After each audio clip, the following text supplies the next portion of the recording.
Bem-vindos a mais um programa Sérgio Silva. Hoje eu vou falar de um assunto que eu tenho certeza que você vai se interessar. Aqui, ó, o nosso olhar, a nossa vista, o nosso olho. Eu vou conversar com um dos melhores oftalmologistas de Santa Catarina. Tem uma clínica muito bem montada e é uma pessoa que eu conheço até por conta de ter utilizado o seu serviço. Então não é apenas uma entrevista que eu vou dizer assim, olha, é bom, etc e tal, se eu não tenho o próprio testemunho, né? E também não é uma entrevista comercial. Eu falo com o doutor Rodrigo Marzagão, tudo bem com o senhor, doutor? Tudo bem, Sérgio. Prazer em revê-lo. Prazer em revê-lo também. Já fazem aqui uns 4 anos que eu estive aqui no seu consultório, na sua clínica? Eu acho que a cirurgia foi em 2019, se eu não me engano, final de 2019. Então, 3 anos. 3 anos. Vou começar, então, portanto, relatando isto, né? Uhum. Eu sempre usei óculos uma vida quase que inteira, a partir dos meus 30 anos, se não me falha a memória, um pouquinho antes ainda. E aí aquilo começou a me incomodar por conta até da minha profissão, não era uma questão de vaidade. Uhum. Eu ia gravar, etc e tal, entrava sujeira, ou vento, chuva, enfim, eu sempre tinha esse problema quando eu saía, né, para gravar. E até que eu vim aqui para fazer uma consulta consigo, mas eu queria, na prática, renovar a minha lente, né? Dizer, doutor Rodrigo, eu estou aqui para renovar. E eu tinha medo, lhe confesso, de tirar óculos para colocar lente intraocular, é isto? Intraocular, sim. Vamos conversar um pouquinho então sobre isso, doutor. Sim. Todo mundo pode tirar o óculos e colocar a lente intraocular? Por exemplo, o senhor usa óculos. Eu vou ter que começar a explicar por que eu uso óculos, né? Que os pacientes às vezes me perguntam isso. Hoje eu estou com 47 anos. Uhum. E eu fiz a cirurgia refrativa a laser, né? Que é uma outra técnica para deixar de usar óculos, né? Muito comum, que é a correção do grau a laser. Eu tinha 23 para 24 anos, então já vai fazer quase 25 anos, foi em 1998. E naquela época o laser estava começando, eu tinha 10 graus de miopia. 10 graus? 10 graus, Os então. óculos eram um fundo de garrafa? Era um fundo de garrafa, então eu era totalmente dependente dos óculos, não enxergava nada se eu tirasse os óculos. Então eu fui submetido a essa cirurgia a laser, né? Que foi muito bem sucedida, né? Mesmo considerando que os equipamentos na época não eram tão avançados quanto hoje, né? Eu fiquei um bom tempo sem óculos e depois por conta do meu caso, né? Que o meu caso é uma situação especial, né? Não é todo paciente que chega aqui que tem 10 graus de miopia, né? Então o meu caso já era uma situação especial. Eu fiquei um bom tempo sem óculos, depois eu desenvolvi ainda um pouquinho de miopia. Uhum. E no meu caso, assim, por ser um grau muito elevado, alto, eu fiz o máximo de laser que era permitido e seguro para córnea. Né? Isso foi feito aonde? Eu fiz em Curitiba. Porque na época nem havia essa tecnologia em Joinville. Não. Em Joinville eu acho que o primeiro laser, se não me engano, foi em 2002, 2003. Uhum. Então, na época, apenas as capitais, as cidades maiores, né, tinham. Era uma nova tecnologia, como tu disse, né? Isso, é. Aí tu foi lá, fez, mas no limite, mesmo No assim, limite. não eram os 10 graus, digamos, que tu precisava Isso, corrigir. Então, mas eu tive uma cirurgia bem sucedida e infelizmente eu não posso fazer mais laser, né? Uhum. E agora, quando eu tiver uma situação próximo dos meus 55 anos, 54, 55, ou tiver algum sinal de catarata, aí existe sim a cirurgia de implante da lente intraocular. Foi a mesma cirurgia que você fez, né? Uhum. Então, quando você veio aqui, consultou, você tinha já sinais de catarata ali, né? Exato. E aí eu expliquei para você a possibilidade de fazer a cirurgia, implantar uma lente intraocular multifocal, né, que hoje até essa terminologia multifocal ela já modificou um pouco, a gente tem usado mais a terminologia bifocal ou trifocal, mas basicamente é uma lente que vai possibilitar a visão para longe e para perto. Certo. Né? Da mesma forma que a pessoa enxergava, ou pelo menos tentando se aproximar o máximo do que a pessoa enxergava quando era mais jovem. Neste caso, eu posso usar uma simetria entre o óculos, que a gente também conhece, o óculos multifocal, né? Ou o óculos aquele que é só para perto, não tem como usar perto e longe. Uhum. A lente segue mais ou menos o mesmo princípio. Tem a lente que é só para perto e Isso. Tem a lente que é multifocal. Isso. Quando a gente faz uma correção de grau, né? Então, falando um pouquinho sobre a correção de grau, e depois eu vou chegar na sua pergunta. Uhum. Quando o paciente é mais jovem, né, então geralmente a gente corrige o grau para longe, e o cristalino, que é a lente natural do olho, naturalmente corrige o grau de perto, porque o cristalino ele tem a capacidade de dar o foco para perto, né? Uhum. Após os 40, 45 anos, nosso olho perde essa capacidade de foco para perto. Uhum. Então, quando a gente faz uma cirurgia após os 40, 45 anos, a gente normalmente faz um olho para longe e o outro olho para perto. Isso tanto com laser como com lente intraocular, né? Depois foram surgindo as lentes em que a gente já tinha a possibilidade de corrigir tanto longe quanto perto. Então hoje ainda existe essa possibilidade do paciente chegar no consultório. É uma cirurgia que o custo-benefício, vamos dizer, ele pode ser vantajoso. O paciente pode também se livrar dos óculos, deixando um olho para longe, outro olho para perto. Mas não tem problema nenhum no seu uso no dia a dia, pelo fato de um olho ter uma lente e o outro ter outra lente? A pessoa tem algum tipo de dificuldade? Em alguns casos, essa cirurgia ela pode ter uma excelente adaptação do paciente. Uhum. E, como eu falei, o paciente ter uma maior independência dos óculos, né? Mas, sem dúvida, que o que há de mais moderno, hoje avançado, são as lentes, sejam as bifocais, e agora nós temos aí o surgimento dessa tecnologia chamada de trifocal, que é a visão longe, intermediário e perto. Então seria a visão em todas as distâncias, né? O foco em todas as distâncias. O olho voltaria a ser um olho normal, digamos assim, sem nenhum tipo de problema, né? Seja de nascença ou por conta da idade. Isso. Hoje a gente consegue corrigir, porque são basicamente 4 tipos de grau que uma pessoa pode ter: hipermetropia, miopia, astigmatismo e presbiopia.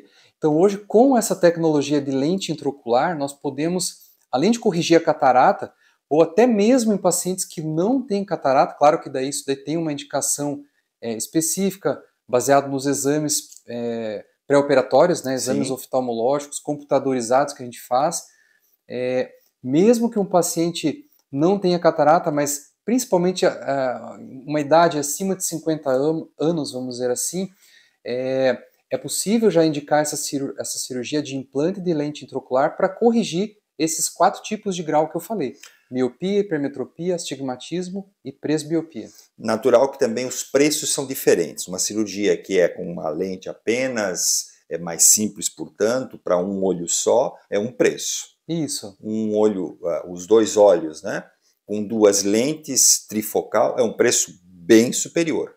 Nós estamos falando do mais barato até o mais caro, quanto, doutor? Hoje essas lentes, a cirurgia, né, com implante da lente intraocular, ele pode variar desde a faixa de R$8.000 para fazer os 2 olhos até 25 a 30 mil reais. Aí vai essas lentes, né? Uhum. Nós temos aí nessa faixa de preços várias tecnologias. Certo. E como eu sempre falo para os meus pacientes, nem sempre a lente mais moderna de todas, ou até a mais cara, é necessariamente a melhor para cada caso. Uhum. Né? Então eu sou muito claro, assim, muito transparente, né, com meus pacientes a respeito disso. Tem pacientes que eu sou taxativo, eu falo, não, teu caso tem que ser essa, porque essa lente vai te deixar mais satisfeito, mais feliz, e com a melhor visão funcional possível. E tem casos que a gente consegue proporcionar com um custo-benefício maior, né, que o paciente não tem que ter um gasto tão grande, tão elevado, e ainda assim proporcionar um resultado muito bom. Mas não troca nunca mais a lente.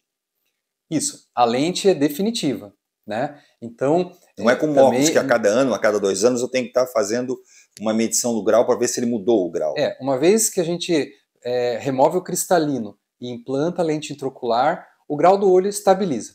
Ele não vai ter variações significativas dali para frente. Uhum. Porque quando também na consulta que eu tive naquela época consigo, tu fosse também muito claro comigo, Sérgio, tem essa lente aqui mais clara? Mais cara? Claro que é mais cara. Eu podia dizer para ti que, mas não é o caso, né? Então você mesmo foi muito. Eu nem vinha fazer matéria absolutamente. Eu já fiquei bem impressionado, porque normalmente, certo? Um produto mais caro tem um retorno melhor para a clínica, etc. Mas quando tu falavas desse preço, eu também perguntei, porque o custo é do produto e não da mão de obra. Não é o seu serviço que fica cada vez mais caro. O produto é que é mais caro, por isso essa variação de preço. Sim. Essas lentes realmente elas têm um custo maior, né? Falando em lentes bifocais, trifocais, sim. né? Existem hoje outras tecnologias também surgindo, né? E a gente avalia a indicação da lente intraocular de maneira muito personalizada. Então, se um paciente, vamos supor, dirige muito à noite, ele já pode ter uma indicação de um tipo de lente. Se o paciente usa muito computador, usa muito celular, é um outro tipo de lente. Ou às vezes é uma senhora já aposentada, nós vamos caminhar para um outro tipo de indicação. Então a gente avalia, além das características do olho do paciente, o perfil, a atividade que ele desempenha no dia a dia, né? Eu falasse sempre da lente a partir dos 50 anos, a princípio, porque é daquela quando o braço fica curto. Isso, Não que a pessoa antes tenha tido algum tipo de problema, porque daí, como você mesmo disse, muito jovem, você já colocou fez uma cirurgia, né? Então as coisas não andam simetricamente, né? Não é uma coisa que leva a outra obrigatoriamente, certo? Exatamente. Tem também a questão agora da catarata, tu citastes, né? Hoje tem uma demanda, uma reprimida de inúmeras pessoas que estão na fila aguardando a cirurgia de catarata, que é relativamente simples, certo? Mas como é que a pessoa identifica que está com catarata, o início de catarata? Quais são os sintomas? O início de catarata, geralmente, a pessoa não costuma ter sintomas muito específicos, né, relacionados à catarata. Muitas vezes o paciente começa a ter alguma dificuldade de nitidez, a visão um pouquinho embaçada, a pessoa tira os óculos e fica limpando os óculos para ver se aquilo melhora, né? E, na verdade, o processo é interno, o cristalino já está ficando embaçado, e aí, quando chega essa situação, não tem jeito, né? Se o cristalino, eu sempre falo para os pacientes, se você está dirigindo o carro, o para-brisa tá embaçado, não adianta você trocar de óculos, né? Você tem que resolver o problema lá, que é limpar o para-brisa. Mesma coisa, se o cristalino, né, que é a lente natural do nosso olho, está embaçada, não adianta ficar trocando de óculos, tem que fazer a cirurgia, tem que substituir o cristalino pela lente intraocular. Muito bem. Vamos falar de óculos agora, né? Já que nós falamos muito tirar o óculos, mas as pessoas também que muitas vezes vão comprar um óculos novo, aliás, uma lente nova, não sabem exatamente se aquilo que o oftalmologista receitou é o que ela está recebendo. Comprou uma marca X e na prática recebeu a marca Y, mais baratinha. Tem como o paciente controlar isso? Assim, procurando boas óticas, né, bons estabelecimentos que trabalham, comercializam os óculos, né, então locais que já têm uma credibilidade junto ao mercado. E quando o paciente adquire uma lente, essas lentes elas vêm com certificado de garantia, né? Então, obrigatoriamente tem que vir lá do laboratório que vendeu a lente. Isso, a fábrica da lente. Exatamente, obrigatoriamente, né? Então, se o paciente faz os óculos, né, e tem alguma queixa, alguma dificuldade, então é bom que ele venha, retorne ao consultório, a gente avalia, né, sem nenhum custo, confere os óculos, vê se está feito de acordo com a necessidade da pessoa, né, e conforme aquilo que foi prescrito, e também, como você falou, conforme aquilo que a pessoa comprou. Né? Porque eu tenho óculos que a gente vê de grau de R$30, de R$50, e eu sempre fico me perguntando, esse óculos de R$30 funciona, doutor? Dá para a gente usar tranquilamente? Assim, se a pessoa tem uma visão boa para longe, né, e tenha só aquela dificuldade de perto mesmo, né, a pessoa enxerga bem para longe e tem uma dificuldade de perto. Esses óculos bem baratinhos, né? Isso. Geralmente eles têm aquela adição, mais 2, mais 2,5, mais 3. Às vezes a pessoa até lá no lugar mesmo já bota um para ver se enxerga, bota o outro, e aquele que enxerga ela acaba levando. Né? Qual que é o problema, né? O problema é que às vezes a pessoa tem astigmatismo e não está sendo corrigido naquele óculos. Às vezes a pessoa tem outras doenças, a pessoa tem glaucoma, às vezes tem uma degeneração macular relacionada à idade, às vezes tem catarata, às vezes tem olho seco, outros problemas, né, que acabam não sendo diagnosticados quando ela faz essa compra de balcão, né, chega no local e ela mesma, como se ela se automedicasse, né, chegasse lá, tá com um problema e ela mesma decide aquilo que ela precisa para se curar, né? O ideal é que ela tenha uma avaliação mais específica e preventiva com relação a essas outras doenças que eu mencionei. Nós conversávamos aqui no intervalo a respeito de uma doença que eu fiquei muito impressionado. Que uma senhora, ela recebe uma injeção de tempos em tempos e ela poderá ficar cega. Ela já tem 78 anos, se não me falha a memória, mas tu me dizias que é uma das doenças mais estudadas e ao mesmo tempo com o maior número de incidência, é isso? É verdade. A gente está falando sobre a degeneração macular relacionada à idade, né? Hoje em dia as pessoas vivem mais, né? A medicina avançou no sentido de aumentar a expectativa de vida, né? E aí surgem as doenças degenerativas, e essa é uma doença que afeta a área central da retina, que é a mácula, e compromete a visão central. Então, como eu estava explicando, né, o paciente ele não fica cego completamente, mas ele perde a visão central, que é a visão mais importante. Sim. Né? Ele não perde a visão periférica, que também é importante. Então, ele consegue se locomover, ele consegue fazer suas atividades, mas ele não consegue fazer as atividades assim básicas, né?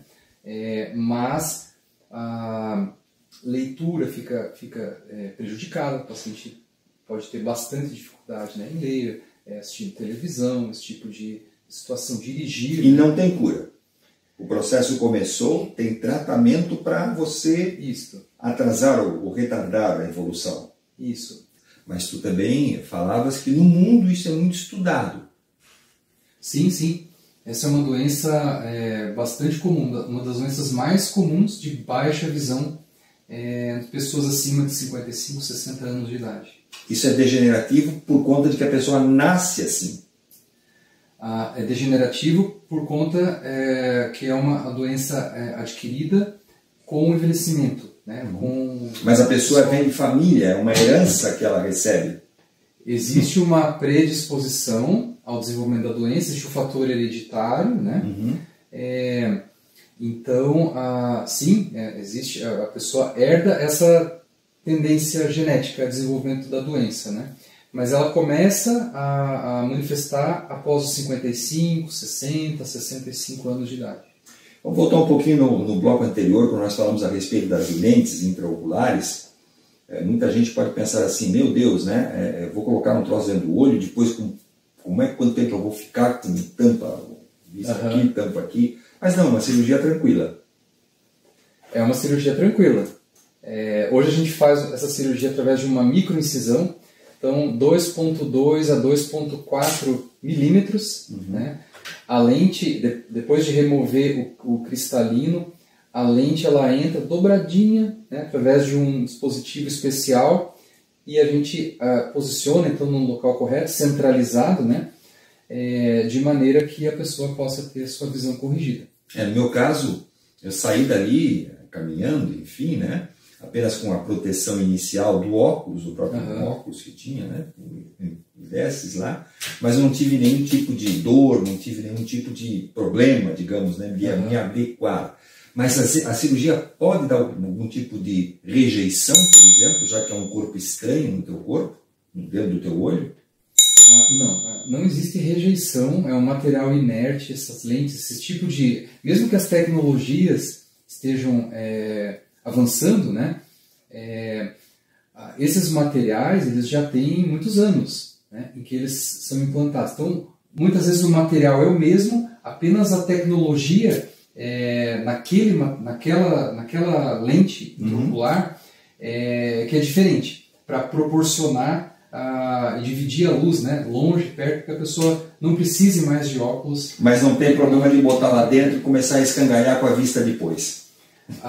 Não, se for uma lente de boa qualidade. Então, eu já vi casos, né, de pacientes com lentes de um material ruim, aí eu não saberia dizer, né, a origem. O paciente chega às vezes no consultório, foi operado em outro local que infelizmente a gente não tem controle, né, não sabe. Sim. Esse caso que eu mencionei, né, é uma paciente até que teve recentemente aqui no consultório, uma paciente jovem, ela desenvolveu um tipo de catarata causado por uma inflamação intraocular, e existem vários tipos de material. Então, existem alguns materiais que são contraindicados em situações que a pessoa desenvolveu catarata por inflamação. E, infelizmente, ela tinha uma lente que não era indicada para o caso dela. Adequada para o caso dela. Adequada e aí tira e põe outra? Pode ser feito isso. Em alguns casos pode ser indicado a substituição da lente por outra, mas é uma situação especial, né? Isso não é feito de rotina. Normalmente o que nós orientamos o paciente é que a lente ela é definitiva, né? Tanto a questão, por exemplo, a tecnologia, né? Se o paciente, eu quero uma lente monofocal, ou eu quero fazer os 2 olhos para longe e ainda vou usar um óculos para perto, ou a gente faz um olho para longe, outro olho para perto. Então, ou, como o teu caso, né, que a gente fez a cirurgia há 3 anos, uma lente que dá visão longe e perto nos 2 olhos, né? Então, as lentes que nós chamávamos multifocais. Sim. Mas nesse caso, se a pessoa comprou primeiro uma lente só para longe e não para perto, ela no futuro ela pode trocar por uma multifocal? A substituição da lente por outra é um pouquinho mais complexo, né? É possível, então isso não é uma situação que não possa ser feita, mas tem que ser muito bem avaliada. E em muitos casos, na maioria das vezes, né, eu diria, não é recomendável mexer. Implantou a lente, a menos que exista uma situação muito específica, mas dali no geral é óculos para corrigir se necessário. Sim, no geral implantou a lente, deverá ficar com essa lente para o resto da vida. Vou falar agora sobre estética, né? Muitas pessoas também começam a cair aqui as pálpebras, certo? Uhum. E pensa que é um problema estético, portanto vai no cirurgião plástico. Mas tu também faz esse tipo de cirurgia, oftalmologista? Pode fazer cirurgia aqui? Pode. O oftalmologista, na sua formação, né, ele trata não apenas as doenças do olho, mas também doenças da pálpebra, né? Então, durante a formação de oftalmologia, que são 3 anos de residência, nós passamos por todo o treinamento envolvendo essas cirurgias, inclusive, né, tumores, cirurgias de mau posicionamento da pálpebra e problemas relacionados ao envelhecimento, né? Uhum. Então, a pitose, que é a queda da pálpebra, e a dermatocálise, que é aquela pele que se forma em cima da pálpebra e causa peso, desconforto, um aspecto, um olhar cansado, vamos dizer assim, né? E não é só estético, muitas vezes isso traz até um comprometimento funcional mesmo, né? Dificuldades para a pessoa. Aqui a gente costuma fazer um teste, a gente fala teste do micropore, que a gente coloca umas tiras de micropore para levantar um pouquinho a pele. Micropore é esparadrapo, quem não sabe. Basicamente, né? É um tipo de fita, né, usado para curativos. E a gente faz esse teste e os pacientes veem no consultório mesmo qual que é o efeito da cirurgia antes mesmo de fazer, pelo menos ter uma ideia aproximada. E muitos ficam surpresos com o teste, né? Nossa, parece que abriu meu olhar, abriu minha visão, né? Dá já um descanso, né? E a cirurgia ela vai proporcionar o mesmo resultado. Crianças, quando é que a gente começa a identificar que ela tem problema de acuidade visual? Que ela começa a apresentar, o pai e a mãe não sabem, a criança não está aprendendo direito, não se concentra direito, não quer ler. A partir de que idade os pais têm que começar a observar o recém-nascido ou a criança? As crianças, no geral, quando elas estão na maternidade, elas fazem o teste do olhinho, né, que é realizado na maioria das vezes pelo pediatra.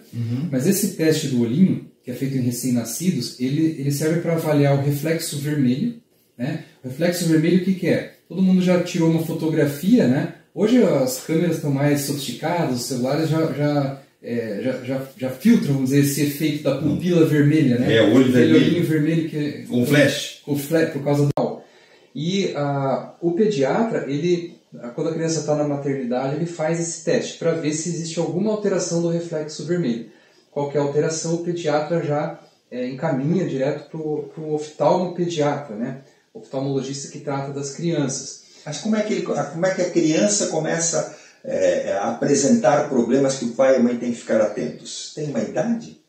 Isso. Feita essa avaliação na maternidade, é sempre recomendável que, fez o teste do olhinho, está normal. Antes de 1 ano, até 1 ano, 2 anos, que a criança passe por um oftalmologista, porque a gente consegue detectar, inclusive, o grau que a criança tem. Né? A gente consegue, claro, não de uma maneira como a gente faz no adulto, né? Colocando naqueles equipamentos e tal, mas também de uma forma objetiva, através de outros equipamentos, né? A gente consegue detectar quantos graus aquela criança tem, né? Aquele bebê tem. E isso é muito importante, porque às vezes a criança tem a diferença de grau entre um olho e o outro, né? Então, esse é um problema assim, muito comum na infância, que são as crianças que enxergam bem de um olho, mas não enxergam bem do outro, por conta de diferença de grau. Então vamos supor, uma criança tem 1 grau no olho direito, né? Um grau baixinho, né? Um grau que não compromete tanto a visão do desenvolvimento visual dessa criança. E no outro olho, ela tem 4 graus. Isso é um problema, porque o cérebro ele suprime aquele olho, ele suprime a área visual daquele olho que tem 4 graus. E ele beneficia aquele olho que tem 1. Então, se essa criança, né, não tem essa diferença de grau detectada, ela vai ficar com aquele olho preguiçoso o resto da vida. Então, isso a gente pega no consultório, o paciente chega aqui com essa situação, enxerga bem de um olho e enxerga mal do outro, enxerga às vezes muito mal do outro olho por conta de não ter tido um diagnóstico dessa situação, né, quando era criança. Quando acontece isso na infância, tem que usar óculos e muitas vezes o tampão para estimular o olho fraco a enxergar. E depois não reverte mais. Depois dos 7, 8 anos não reverte mais. Mas eu nunca vi bebê com óculos. Acontece. Acontece. Essa pergunta que você fez, o que os pais têm que fazer? Primeiro, é importante essa avaliação, né? No máximo, com 2 anos, pelo menos fazer uma consulta com um oftalmologista pediátrico, né? Para detectar essas situações, né? De diferença de grau, se tem grau, porque, como você falou, é difícil ver criança ou bebê de óculos, porque muitas vezes não são feitas essas avaliações. Nem se sabia que esse problema existe. Isso, na prática. Exatamente. As pessoas começam a verificar, os pais, que a criança tem alguma dificuldade, muitas vezes orientado pelo professor ou pela professora. Olha, Isso, meu filho aí acho que tem problema visual. E muitas vezes essa idade, como eu falei, 7, 8 anos, já é tarde para corrigir ambliopia, que é essa situação do olho fraco por conta de um grau maior. Outros sinais, né, a criança que apresenta estrabismo, o olho fica, né, oscilando, né? Perde o paralelismo, né? O olho fica, entre aspas, vesgo, né? Como se diz popularmente.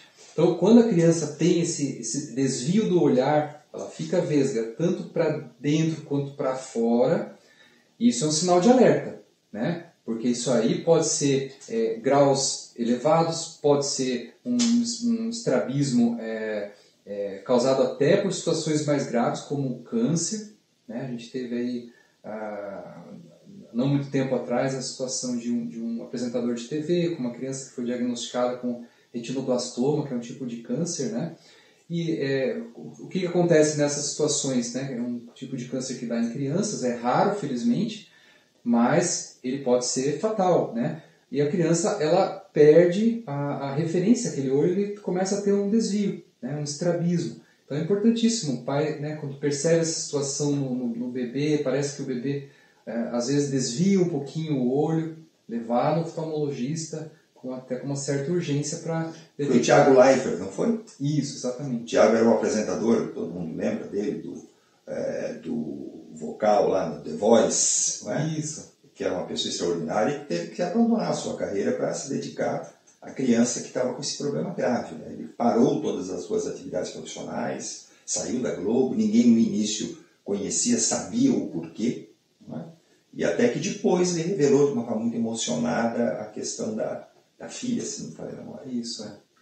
Doutor, mais um aprendizado, né? Portanto, pai e mãe, fiquem atentos, ou avó e avô. Né? Muito obrigado mais uma vez, Rodrigo, pela tua entrevista e parabéns pelo teu trabalho. Muito correto sempre.